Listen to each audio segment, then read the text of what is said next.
Storytelling, terrific insights. Have done my research. More friendly, more respectful, more funnier without lawful restrictions. Policy safe. Cryptic like. Welcome back to another chaotic but harmless exploration of life's most mysterious energy.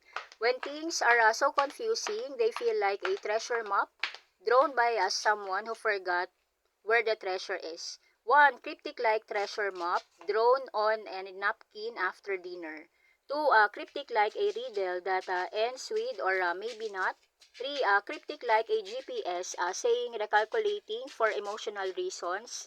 4. Cryptic-like a fortune cookie predicting something will happen. 5. Cryptic-like instructions written in a hurry and hope. 6. Cryptic like a cat staring at nothing but refusing to explain. 7. Cryptic like a password hint that says you know it. 8. Cryptic like a teacher saying this is easy and walking away. 9. Cryptic like a movie ends that forgets to end. 10. Cryptic like a text that says and nothing else. 11. Cryptic like a vending machine with a mysterious button labeled. 12. Cryptic like a playlist named Don't Ask Questions. 13. Cryptic like a dream that makes sense only while dreaming.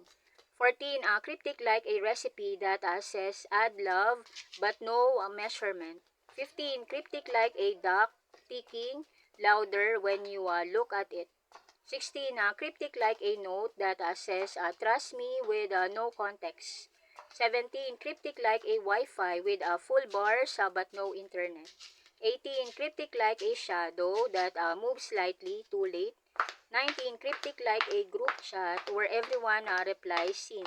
20. Cryptic like a door labeled do not open in a normal hallway. 21. Cryptic like a banana placed exactly where you left it or did you? 22. Cryptic like a song that feels familiar but isn't. 23. Cryptic like a weather forecast saying maybe later. 24. Cryptic like a library book with no ending pages. 25. Cryptic like a microwave countdown feeling personal. 26. Cryptic like a pencil that disappear only when needed.